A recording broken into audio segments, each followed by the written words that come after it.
Welcome sa Dries TV. Kung interesado ka sa ganitong news, huwag kalimutang isubscribe ang ating YouTube channel. Maraming salamat! Welcome back again sa ating YouTube channel mga kakimpaw, and sa update natin ito ang pag-uusapan natin ay tungkol sa mga importanteng kaganapan kina Kim and syempre kay Paolo Avellino. Pero bago po ang lahat, maraming salamat sa inyong patuloy na pagsuporta at pagsubaybay sa mga daily update natin. Kaya naman bilang pasasalamat, narito pang isang napili kong komento patungkol ito sa naging previous update. Mula ito kay Yinang Norma Dayag. Sabi niya dito, Dries TV, wow, what a great news. Dries, sana'y magpahinga muna silang dalawa kasi mahirap na yung sobrang pagod. Kaya meantime, have a rest and take more vitamins. We pray for you both, for all your ganap, that you will be safe and God give you strength to cope up with these blessings coming your way. Mga bashers, kamusta na kayong lahat? How is your present condition now that all over has known na the real truth about KP? Think pa more of your katang-isip na bash para palit ay blessings. You can never put down people with good heart, generous, and most of all, the mata pobre cause God always rewards the good and punishes the weak. God bless us all, especially KP. Maraming salamat po sa inyong komento, Ginang Norma Dayag. Yes, tama po kayo dyan sa inyong mga sinabi na sana po ay magpahinga muna si Kim and Paolo Avellino bago po sumabak sa another project na naman po nila mga kakimpaw, di ba? Grabe po yung napagdaanan nila nitong mga nakaraang linggo. Talagang straight yun, no? Straight, papahinga lang ng isang araw. Tapos ayan, sasabak na naman po sila sa show.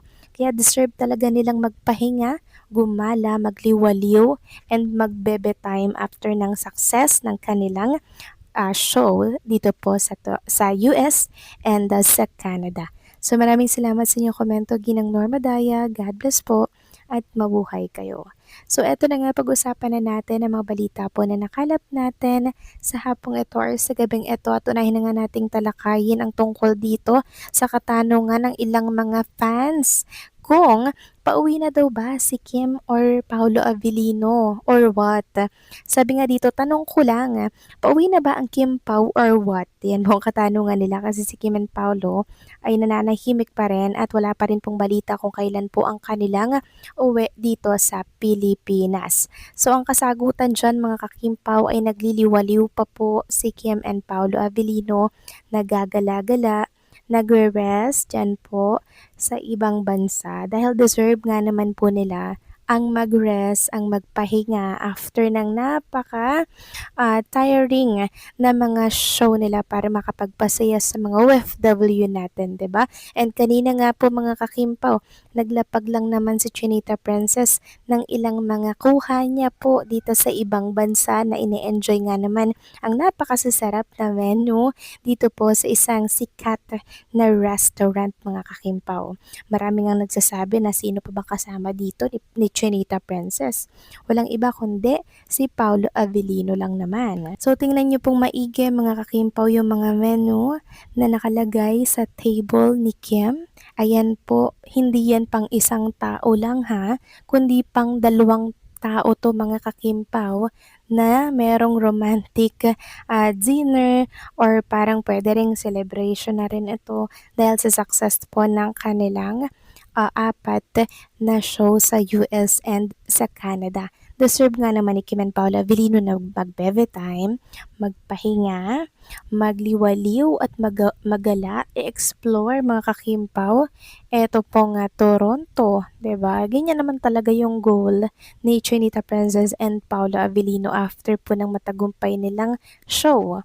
Ang mag-bebe time, mag-relax-relax, mag-date at kumain po sa labas. Sabi nga ni si Kikay, date muna matapos ang busy schedule nila. Successful ang naging world tour. It's time para mag-quality time.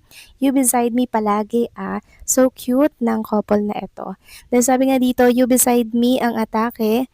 Date muna ang mag-asawa. So kilig naman yarn matapos ang mahabang world tour. Deserve mag quality time. So may pahabol daw po na date sa Toronto, Canada. Itong si Kim and si Paolo Avellino. Yes, deserve naman talaga ni Kim and Paolo na sila po ay magliwaliw at magbebe time mga kakimpaw. Dito pa lamang nga po sa inilapag ni Chinita Princess ng mga pagkain sa kanyang social media account, makakuha po ng pagkain, ay masasabi natin na sobrang romantic ng naging date nila ni Paolo Avellino dito. Kasi dito pa lamang po mga kakimpaw sa mga inilapag niya na dessert na menu, pasabog mga kakimpaw, no?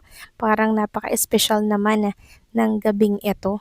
So mahilig din palang kumain si Chinita Princess pag andito po siya sa ibang bansa, no? Talagang tinitikman niya po yung mga food dito sa ibang bansa kasi andito na nga lang din naman, bakit hindi pa i-try lahat, 'di ba? Experience kung baga para nga naman ma-enjoy at mas mag-enjoy sila ni Paolo dito po sa ibang bansa. Another set of memories na naman po ang nagawa ni Kim and ni Paolo Avellino. At sa mga nagtatanong kung pauwi na si Kim and Paolo, hindi mo na inuuwi mga kakimpaw. Kita nyo naman nananahimik pa din po ang sila Ate Hides, 'di ba? Nananahimik pa rin sila kasi alam nila mga kakimpaw na magliliwaliw pa si Chinita Princess and si Paolo dito po sa ibang bansa. So, sosolohin muna nila Kim and Paolo Avellino ang isa't isa mga kakimpaw. What I mean sa sosolohin ba, 'di ba? Ayan yung sinasabi ng iba. Ano po yung ibig niyo sabihin sa sosolohin? Syempre, solo silang magliliwaliw, solong gagala, solong magde-date, at solong e-explore mga kakimpaw. Ang ganda po ng Toronto, Canada. And also, dagdag ko lang po yung write-ups ng nakaraan na binasa natin sa previous update natin, 'di ba? Na bago po sila umuwi ng Pilipinas ay di umano'y pupunta daw muna dito po kay Aki si Paolo Avellino para po syempre makabanding etong si Aki kasi 2 hours lamang po yan mga kakimpaw daw ang travel time. Yan po yung usapan ngayon. At isang Pinay nga po sa UK na mayaman ang nakakaalam ng lahat ng gala ni Kim and ni Paolo. Kaya antabayanan natin mga kakimpaw kasi hanggat hindi pa po nagagawa ni Kim and Paolo, ang mission po nila dito sa Toronto, Canada or sa New York, hindi pa yan sila uuwi. Uuwi na yan pag nakasama nila itong si Aki. Sa ngayon kasi, bebe time muna si Kim and Paolo. Kaya kung inyong mapapansin, nananahimik muna sila sa ngayon kasi sila lang muna ngayon mga kakimpaw. Sa mga susunod na araw, tsaka na sila gagala niyan at pupuntahan si Aki dito po sa New York. Hopefully nga po mga kakimpaw ipasyal or hiramin muna nila Kim at Paolo itong si Aki kahit mga ilang araw lang 'di ba para magkasama po silang magka-bonding kasi ang tagal po nilang mag-bonding ni Paolo mga kakimpaw parang inaabot din ng buwan minsan taon pa nga po ito kasi pagkakataon na to hindi to palalagpasin ni Paolo Avellino kasi 2 hours lang yung biyahe hindi na po niya yan sasayangin mga kakimpaw kaya naman antabayanan natin ang magiging bonding ni Kim, Aki at Paolo. So paano mga kakimpaw hanggang dito na lamang po ang update natin at maraming salamat sa patuloy po na pagsuporta.